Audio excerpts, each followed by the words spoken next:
Hey, welcome to the best episodes of Credit 101. This is episode 9, where we're going to talk about how you guys can boost your credit score fast.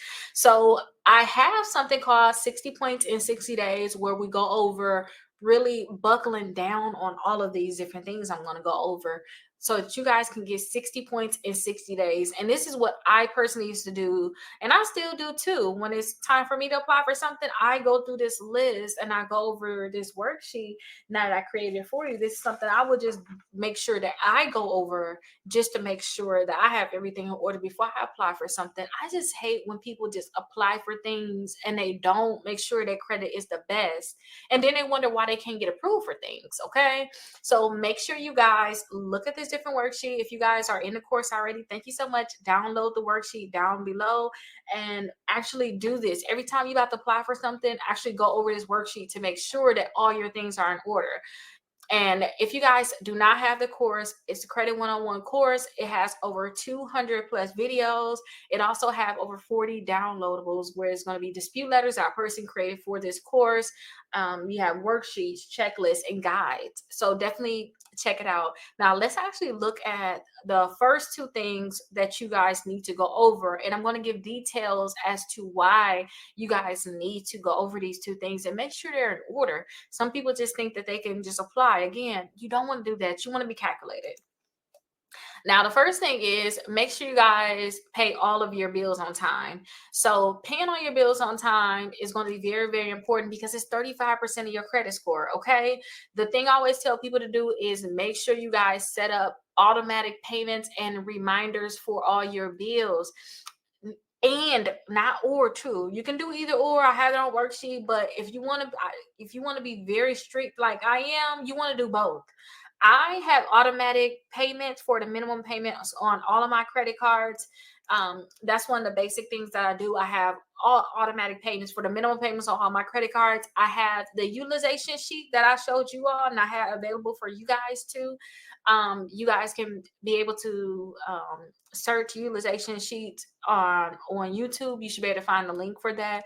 Let me know in the comments if you cannot find it too. But I have all my credit cards in order in terms of like the due date. So I'll know exactly what's the due date for all of them. And I go in there and make sure all of them are paid. So I list my credit cards multiple times because my biggest thing in the past was late payments, but I was stupid with it. Like I would have the money to pay it, and I'm like, I can't pay the whole thing, so I won't even pay the minimum. It's like, girl, pay at least the minimum. Like, I don't know what I was thinking. Like, I really don't, honestly. But this is years ago. Now I don't mess around though.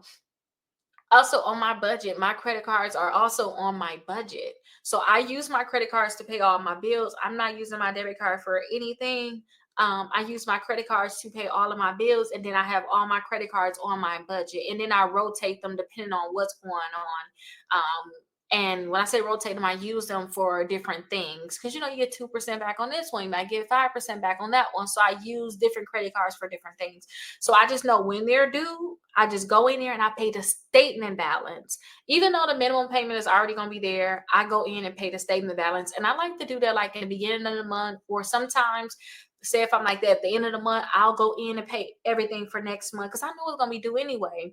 All my statement balances are there. Like my last credit card that I have due for my for me personally is my Apple credit card, and that's like on the 30th. After that credit card statement come out, I'm going and paying everything for next month already because it's just easier for me to do it that way. And I have it within my budget, and that's on a spreadsheet also. So I just go down the list, make sure everything is paid, and I highlight it.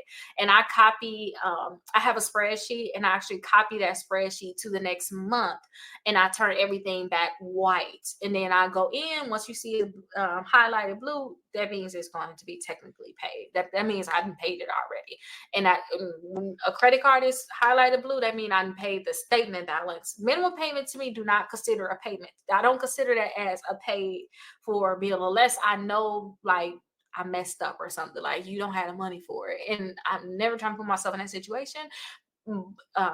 But I literally make sure that it's highlighted blue when the statement balance is paid. Minimum payment to me is not payment because you're paying interest on the credit cards, and I don't want to do that. If you do have late payments, then definitely want to look into some goodwill letters on Rickita.com. I do have late payment removal letters that you guys can definitely get. If you guys need help with goodwill letters, that's to remove the late payments, definitely let me know. But payment history is going to be very, very important. So if you got late payments, please remove those late payments, and also just make sure everything is set up on auto pay. If you have not done this yet, like literally stop, pause the video, and just set up auto pay for everything. And it's so easy too, because they use what's the plaid plate, whatever you call it. They use that for all of our to set up auto payments on all of our credit cards. So definitely make sure you guys do that. Now the next thing is lower your utilization. To me, y'all, this right here is so underrated. Like, people don't think of how important it is to make sure that your utilization is very low. So your credit utilization should be your credit utilization is going to be 30% of your credit score, basically. Now they tell people to have their utilization 30% or below. I personally don't believe in that 30% thing. I believe in 5% when I'm applying for a credit card. The only way I would think it's okay to have a 30% utilization is if you got 0% APR credit cards, then I can see it. Okay. And now another time too, and let me say this too before I get into my whole spiel onto why this is important. Now, I did have an instance where I had to sue a company, and I had 0% APR credit cards, and I applied for credit cards because when I sue, I have to show damages, and my damages, I cannot get approved for credit cards because of this account that's on my credit report. So in that instance, it did happen. Okay. That instance, I did apply for something, but then I think that's a different thing. Okay. And you can still get approved. You might mess around and be like, why y'all give me a credit card? Why you give me a credit card? I was not supposed to get it as a credit card. You think y'all was gonna give it to me? I have seen you can get approved for credit cards where I think I had got credit cards like a 50-60% utilization sometimes. But still, if you want the highest limit, you want to make sure you're going to get approved for this credit card, not just getting approved, but you want a nice limit, please lower your utilization. Is going to be very, very important. Now, to make sure you guys lower your utilization, you need to see what your total limits are. And you can go to me, my best thing is I like to just go to Credit Karma, or I really don't need to really go to Credit Karma because I have all of my things on my spreadsheet that is a utilization tracker, so I can play with the numbers. So I just put what's my total limits on there. They'll tell me, hey, whatever my total limits of all of my credit cards added up, they'll tell me what that is, and then I'll plug in whatever my balance was, and I will get that from Credit Karma because Credit Karma is gonna be the most up to date on that. I don't have to play the game of going to this website, all these different websites. I don't know what my balance is by just going to Credit Karma and just plugging it all in, and then I'll know the spreadsheet tell me what my actual utilization is. But if you want to know on your end, all you have to do is whatever your total balance is, divide that by your limits, and then multiply that by 100, and then that's where your utilization is going to be. Again, I want that number at 5% or below. That's to me the best. But 30% can be fine. But guess what? If you pre-qualify for these credit cards, again, you could do that on my website, Rickita.com. I already told you you can get the goodwill letters from there. But Rickita.com, if you guys go there, it's a list there where you can pre-qualify for credit cards. If you pre-qualify for it, you can come back after they give you a denial saying, hey, we couldn't pre-qualify you. They're going to tell you why in the mail. And if they say, hey, you have high limit to high balance to limit ratios, they may say things like that, high utilization. If they say that, then lower your utilization and then go back and apply. But at least you'll know. Now, those are only two things. You have multiple things on this list, so definitely just follow all the different things that's on this list and don't overthink it. Like, literally, what's on the list is on the list. Do exactly what it says, and then once you do everything, I'm a highlighting person. I don't know, it just makes me so much happier just to highlight stuff, just to say it's done. Like, okay, I already did number one, or I don't have any late payments, or I sent out goodwill letter, that's good. Okay, I'm lowering my utilization, already lower my utilization, that's good. Then I'll go number 3. Okay, I got number 3 done. Okay, good. Number 4, oh yeah, I already got that done. Highlight that, good. 5, 6, 7, 8, and then I say, okay, let me go and apply for credit cards at this time. And don't forget to, this sheet right here, it tells you more details, but you do have a checklist, which is on episode 2. So episode 2, you'll see the checklist, or it's going to be the best episodes of Credit 101. Episode 1, I created a checklist so you can just check it all off before you apply for credit cards or any type of accounts. Just check everything off. But I hope this is going to be helpful. Make sure you guys get the Credit 101 course if you don't have it already. If you guys have the course and you're watching me within the course, download it down below. Don't overthink it. Like, literally just print it out and do what's on there, and then call it a day and apply for the credit cards that you want. If for some reason you don't have the late payments off, you still got negative accounts, you can pre-qualify for credit cards without a hard inquiry. So don't overthink it. Let them tell you no. And if they tell you no and say, hey, these are the reasons, and you knew they wasn't done on here, it is what it is. Fix them. Then you say, okay, you don't like that, let me fix it. But you may mess around and get some credit cards, because that happened to me plenty of times. So definitely do that. And if you guys have any questions, definitely let me know. I'll see you guys in the next one. Bye-bye. Hey, welcome to episode 10 of the best episodes of Credit 101. In this episode, we're going to talk about the credit report error identification checklist that I created for the people that's part of membership. Maybe you're already in a membership and you're actually watching this video now. And if you are already in a membership, go ahead and download it. It's down below. This is what it looks like. We're going to go over it now, but go ahead and download it below. If you don't have a membership, it's only $1 to get in for the first 7 days. And at the time of recording this, it's only $9.99 a month, like less than $10. And I have over 40 downloads. I just really want to make sure that people have their credit together before the new year. That's really the goal. So let's get into this identification checklist on your credit reports, because you need to find errors. So we already talked about the FCRA. It's so many episodes. We're going to get deeper into it, certain rights and certain laws and things like that. So since we already talked about that, I need you guys to know how to point out these errors or find information that could be wrong on your credit report, so we can basically put it in our dispute letter. You need to know why it's wrong or what could possibly be wrong. So let's actually get into it. I don't want to waste too much time. So this is the actual checklist. So let's go through everything that's on the checklist. So the first thing is personal information. Make sure that your name is spelled correctly. If you guys see additional names on your credit reports, maybe you'll see that when you get your credit report for Identity IQ, you will see that for Experian, they got 4 different names for you. You want to make sure that they have your name exactly how it is on your ID, on your credit report, your address. And then once you have that done, with any of these errors right here, you have to call the credit bureaus and correct it. So once you have these done, go ahead and start checking them off.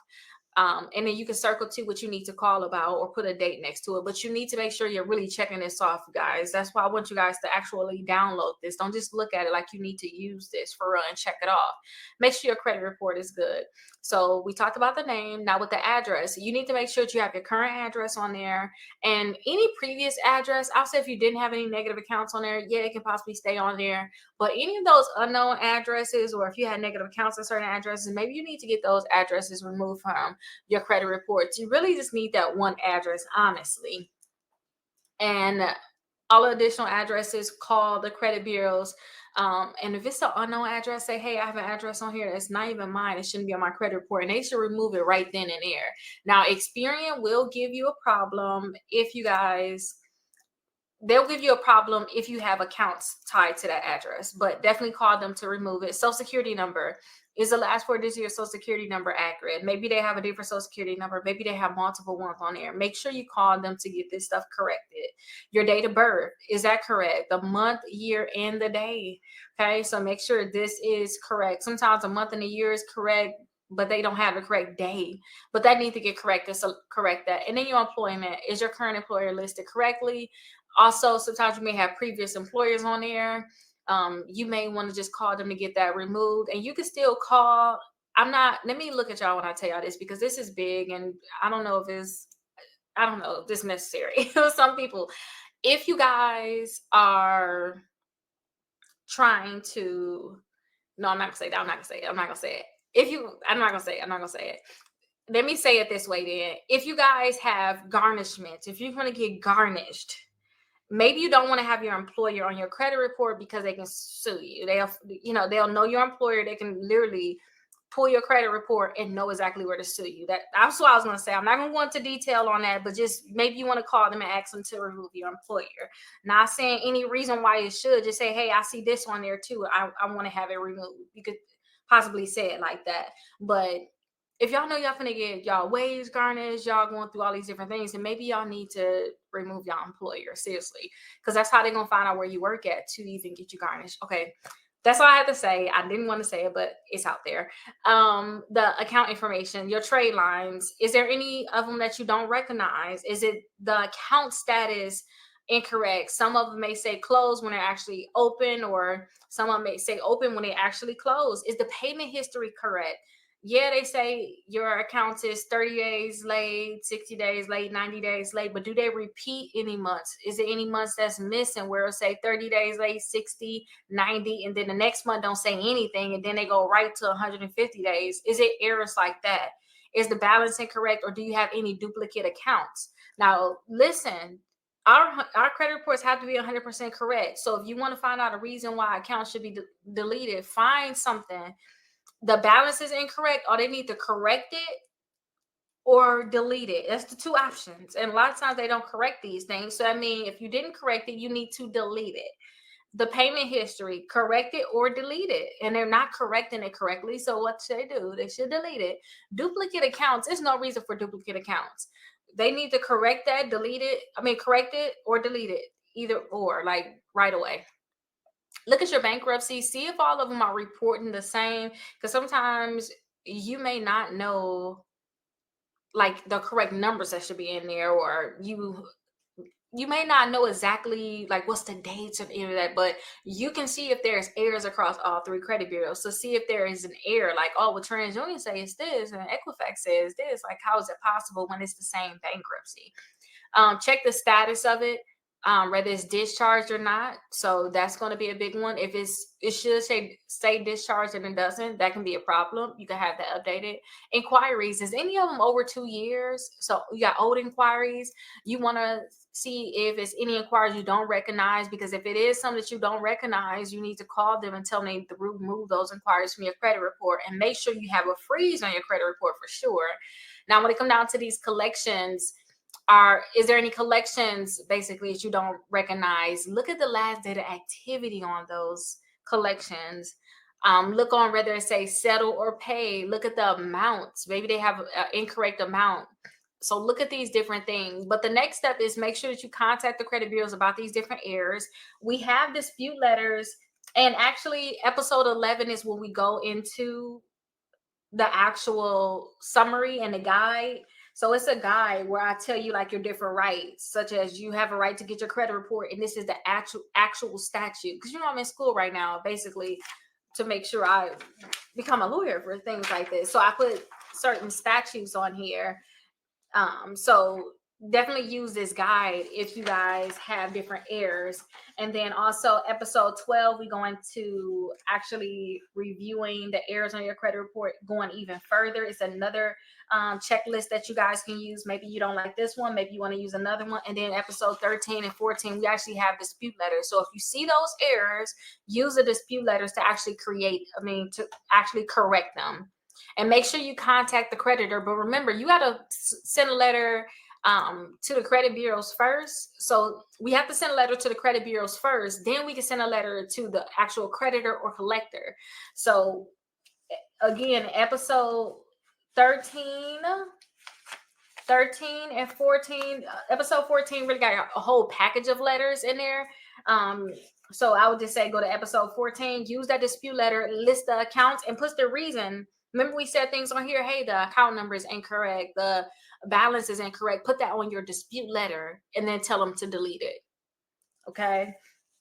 So that's basically all we have to talk about for this episode. But this is our identification checklist. Literally, this is how y'all can find y'all errors, because sometimes y'all get overwhelmed looking at y'all full credit report. But if y'all can just literally look on here and start checking stuff off and then handling what you see that's wrong, you'll get a lot of stuff done. So hopefully this is helpful for you guys. If you don't have the membership yet, go ahead and get it down below. It's $1 trial for the first 7 days. And at the time of this recording, again, it's $9.99. So get in why it is still very, very low, because it is so much stuff in here. I know the price is going to eventually go up, but make sure you guys get in right away. And if you guys already have membership, download it. You're watching it now, just go ahead and download it and print it out and start checking everything off. I'll see you guys in the next video.